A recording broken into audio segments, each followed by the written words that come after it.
यात्रा का आगाज करेंगे। सचिन पायलट, सचिन पायलट, सचिन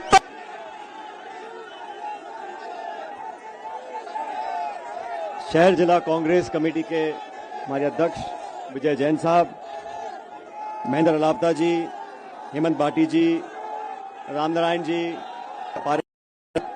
महेंद्र जी, पूर्व मंत्री राजेंद्र चौधरी साहब, शोभा सोलंकी जी, मनीष यादव जी, सुचित्रा आर्य जी, विद्यादत्त चौधरी साहब, सुरेश चौधरी जी, इकबाल जी, ओम प्रकाश जी, चुनीलाल राजपुरोहित जी। मेरी आवाज पीछे तक आ रही है आप लोगों को?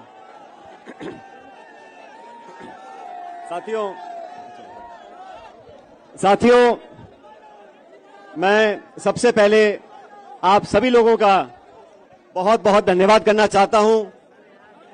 आज इस भीषण गर्मी में, मई के महीने में, दोपहर को 1 बजे आप सब हमारी जन संघर्ष यात्रा के शुरुआत में, दोस्तों, मेरे आदरणीय बुजुर्गों, माताओं, बहनों, नौजवान साथियों, आप सब जानते हैं,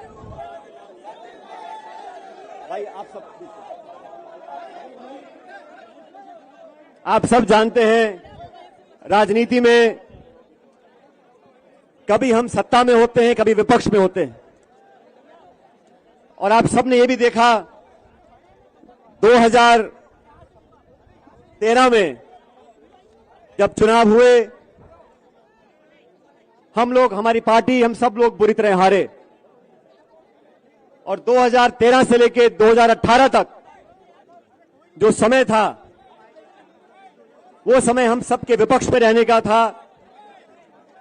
हमने विपक्ष में रहकर, जो उस समय के मुख्यमंत्री थी वसुंधरा राजे जी, उनके पास इतना बहुमत था जो आजादी से लेकर अब तक इतना बहुमत किसी के पास नहीं रहा। 200 में से 163 विधायक बीजेपी के हुआ करते थे। उन 5 सालों में कांग्रेस पार्टी का अध्यक्ष बनने का सौभाग्य मुझे प्राप्त हुआ। लगातार उस शासन में जो गड़बड़ियां थी, उसका पर्दाफाश करने का काम हम लोगों ने किया था। आप सब जानते हो, ये देश, ये प्रदेश इस बात का गवाह है। वसुंधरा जी के कार्यकाल में लगातार भ्रष्टाचार हुआ, खुलेआम हुआ, और वसुंधरा जी को ललकारा हम लोगों ने।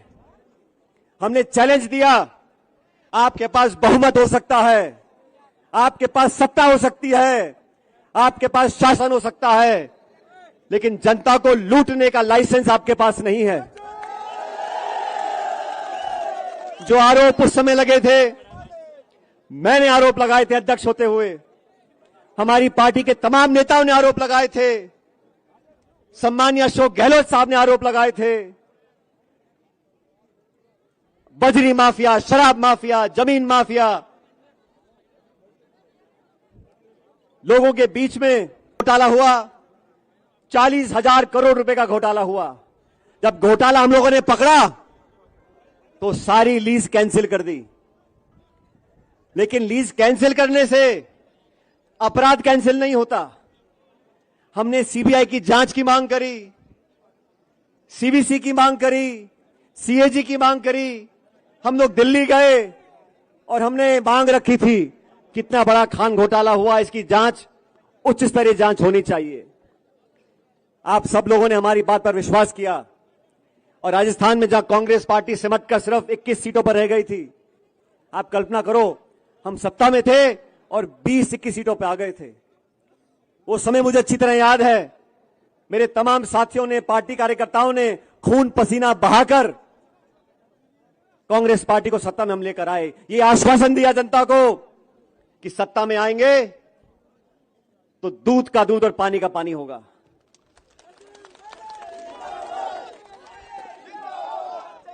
अभी 2 दिन पहले कर्नाटक में चुनाव पूरे हुए।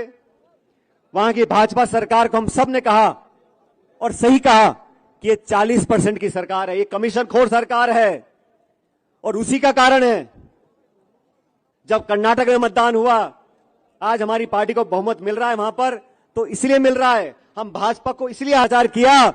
कांग्रेस हम सब लोग जनता के बीच गए, अपनी बात को रखा और जनता ने आज मन बनाया कि भाजपा सरकार की विदाई तय करी कर्नाटक के अंदर। मैंने 3-3.5 साल तक इंतजार करने के बाद हमारी सरकार को, सम्मान्य मुख्यमंत्री जी को मैंने चिट्ठी लिखी, मैंने आवेदन किया उनको। मैंने कहा आपने और हमने मिलकर जो तमाम आरोप लगाए थे, अब लगभग 3.5 साल हो गए, इन आरोपों की जांच होनी चाहिए। मैं आपसे पूछना चाहता हूं, उन आरोपों की जांच होनी चाहिए कि नहीं होनी चाहिए? मैं 1.5 साल तक चिट्ठी लिखता रहा, मैंने कभी सार्वजनिक रूप से इस बात को नहीं कहा। चिट्ठी लिखी, दोबारा लिखी, याद दिलाया, आग्रह किया, आवेदन किया, लेकिन ना तो जवाब आया। मौन व्रत रखा और 1 दिन का अनशन किया। यह कहा कि वसुंधरा जी के कार्यकाल में जो तमाम आरोप लगे थे, हमने लगाए थे, भ्रष्टाचार हुआ था, उसकी जांच करें।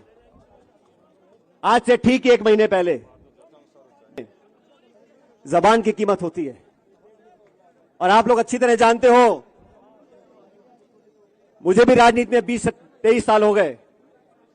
मैं सांसद रहा, केंद्र का मंत्री रहा, इस प्रदेश सरकार में उप मुख्यमंत्री रहा, स्वर्गीय पायलट साहब कई बार मंत्री रहे, मेरी मां सांसद विधायक रही। पिछले 45 सालों से हम राजनीति में हमारी निष्ठा पर, हमारी ईमानदारी पर हमारे विरोधी भी उंगली नहीं उठा सकते। और आप लोग तो अजमेर के नागरिक हो। मैं आपसे पूछना चाहता हूं, इतना लंबा समय राजनीति में हम लोगों को हो गया, बड़े बड़े पदों पर रहे, पायलट साहब भी रहे, मैं भी रहा। 1 फूटी कौड़ी का आरोप लगाए जाते हैं। और आरोप किन पे लगा रहे हैं? हेमराम चौधरी जी पे लगा रहे हैं, जो इंदिरा जी के समय जेल गए, जो 6 बार विधायक रहे, मंत्री रहे। उनके जवान बेटे की मौत की याद में उन्हें 100-100 करोड़ की जमीन जनता के नाम दान कर दी है। 3 दिन पहले मैं बाड़मेर गया था, उनके पुत्र के नाम पर उन्होंने एक हॉस्टल बनाया। साथियों, 5 मंजिल का हॉस्टल है, 150-200 बच्चे वहां पर रहेंगे। गरीब बच्चों के भविष्य को सुधारने के लिए उस हॉस्टल का निर्माण किया है। ऐसे लोग जो 40 साल से राजनीति में, जिनका दामन बिल्कुल पाक साफ है, उन पर जब आरोप लगते हैं। ओला साहब का परिवार सत्ता में चुनाव लड़ रहा है। हम सब लोग राजनीति में हैं और राजनीति में जनता सब जानती है। जनता सब जानती है। कुछ अखबार में छपे ना छपे, असलियत जनता जानती है। इसलिए इस राजस्थान के अंदर, इस देश के अंदर हमारे समाज जवानों, आने वाला भविष्य आप लोगों का है। एक ऐसे भारत का, एक ऐसे समाज का निर्माण करना है जहां भ्रष्टाचार मुक्त ये भारत और देश बने। मैं आप लोगों से आह्वान करना चाहता हूं। मैंने 2 दिन पहले जयपुर में निर्णय लिया और निर्णय लेने के बाद मुझे बहुत लोगों ने कहा, अरे क्या सचिन पायलट जी, आप पैदल चलना चाहते हो, 100-100 किलोमीटर चलना चाहते हो, मई का महीना है, आग बरस रही है। मैंने उनको कहा, राजनीति आग का दरिया है, इसे तैर कर पार करना पड़ेगा।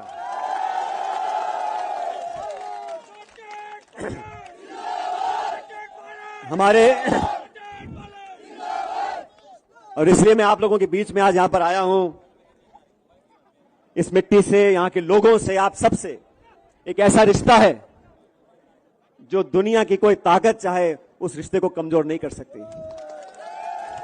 एक समर्पण का भाव, एक त्याग का भाव और आपसी जो मोहब्बत है वो आप लोगों के असीम आशीर्वाद की वजह से आज कायम है।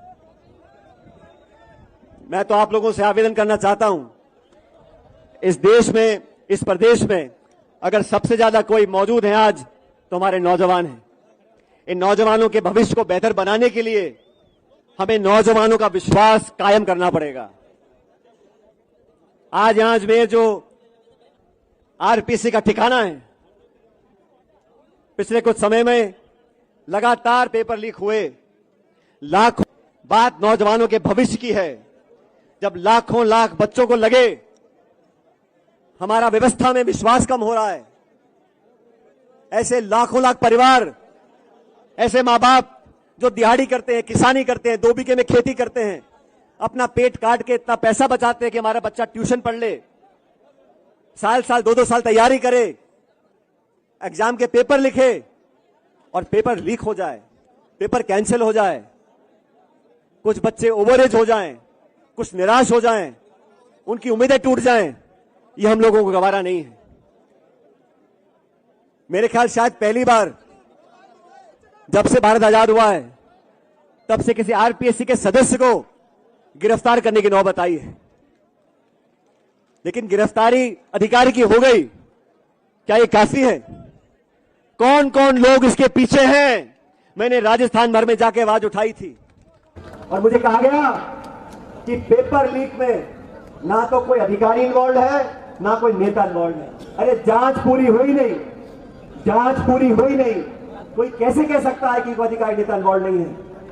आज एक अधिकारी पकड़ा गया जेल में, किसी दलाल के जयपुर के किराए के मकान पे बुलडोजर चल सकता है, तो ये कटारा जो पकड़े गए हैं इस पर बुलडोजर क्यों नहीं चला?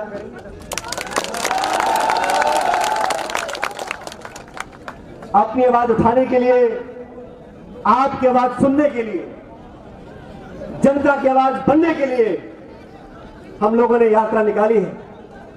जन संघर्ष यात्रा किसी के विरोध में नहीं, जन संघर्ष यात्रा भ्रष्टाचार के विरोध में है। जन संघर्ष यात्रा नौजवानों के संरक्षण के लिए है। हमारे बच्चे बच्चियां पढ़ लिख कर उन पदों पर बैठे जहां से नीतियां बनती हैं। ये सपना स्वर्गीय पायलट साहब का था। किसान का बच्चा, गरीब का बच्चा, मजदूर का बच्चा, दिहाड़ी करने वाला बच्चों, माँ बाप के बच्चे उन पदों पर बैठेंगे जहां से आरपीएससी की नीति बनती है, शिक्षा नीति बनती है, सरकार के नियम कानून बनते हैं। उन पदों पर वो नौजवान बच्चे बैठेंगे तो देश में सही नीतियां बनेंगी। मैं तो साथियों, क्योंकि यहां आपके बीच खड़ा हूं, मैं आप लोगों से पूछना चाहता हूं, क्या नौजवानों के भविष्य को बेहतर बनाने के लिए हम लोग साथ नहीं आ सकते? क्या इस प्रदेश से भ्रष्टाचार, करप्शन को मिटाने के लिए हम लोग साथ नहीं आ सकते? तो मेरे दोस्तों, माता बहनें बैठी हैं, मैं जानता हूं रास्ता मुश्किल है, गर्मी का समय है, इस प्रदेश की राजधानी जयपुर यहां से 125 किलोमीटर दूर है। मैं आप लोगों से पूछना चाहता हूं, मेरे साथ इस करारी धूप में इस रास्ते को नापने के लिए आप तैयार हो कि नहीं तैयार? क्या बोला?